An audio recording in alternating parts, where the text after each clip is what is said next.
I want to welcome in our next guest, South Carolina Senator Lindsey Graham, and talk more about what's going on at the border and what's going on right now. Senator, great to have you on this morning. The month of September so far, the U.S. is averaging 9,000, just under 9,000 illegal crossings per day. Doesn't include gotaways. And the Biden administration is going to give work permits, basically the ability to get work permits to 500,000 Venezuelans who are expected to start crossing illegally as early as this morning. What do you make of where we are right now when it comes to the situation at the southern border? Well, we're completely lost control of the southern border, and how smart do you have to be to figure out what will happen next? If you give 470,000 Venezuelans work permits, you're going to get another million to come. People will be attracted by that move. In the supplemental sent to Congress to help with emergencies, you know what the Biden administration did on border security?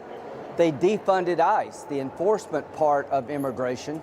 They took money for ICE and we're going to put it into community shelters, which means more space for illegal immigrants. They've done everything but take an ad out all over the world. Come to America. If you get here, you'll never leave. These people are either incompetent or they doing this on purpose. And I think they're doing it on purpose. Senator, this is Rick Grinnell. The situation with Venezuela is concerning because, one, we don't have diplomatic relations with Venezuela, but we also don't have a U.S. ambassador to Colombia. So this is a problem for the Biden administration in that they don't have point people down there. Do you see this as a problem that we don't have enough ambassadors, we don't have enough point people down there at all? We don't have enough people in Africa to counter China. You know, Rick, when you were in the State Department, we had a voice. When you were up there helping President Biden, we had a voice. When you're in Germany, we had a voice. It's pretty hard to affect American policy when you don't have a voice on the ground. All I can say is a matter of time before some terrorist group comes to a broken southern border and kills a bunch of us. Getting out of Afghanistan set in motion a lot of dangers. Al-Qaeda is now thriving, no matter what you hear, in Afghanistan. So yes, we need to change our border policies now. We need to change the asylum law. As written, as implemented, if you get into America and claim asylum, you never leave. You're never going to go back to the Trump years until you adopt Trump policies. Yeah, and Senator, you mentioned China. 18,000 Chinese nationals have entered the country illegally over the southern border. So that's another concern. Tack on fentanyl, the number of Americans dying. What will it take for the Biden administration not only to do something, but to even acknowledge? You don't hear him talk about it. The reporters don't ask him questions about it, yet we continue to see this happen. It takes him losing. So Rick was part of a team that brought the lowest illegal immigrant numbers in 40 years in December of 2020.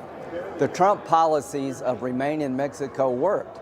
People are not going to pay $10,000 to go to Mexico and never be allowed into the country. They did agreements with the Northern Triangle countries, allowing people to apply for asylum in their own country. The Trump policies actually worked. Biden repealed all of those policies. We have an open border, a broken border, and to the American people, if you elect these people yet again, our country will not be recognizable. The number of illegal immigrants coming is going through the roof. Their policy is to remain in Texas. They don't want Texas to send these immigrants to Chicago, LA, and New York. And you know what, Governor Abbott, you're doing the country a service by making illegal immigration real to these blue cities. Keep it up. Yeah, it's a great point. Texas is, you think about Eagle Pass, in that region of Texas, they're dealing with 9,000 crossings per day. You look at New York City, they can't handle 10,000 per month.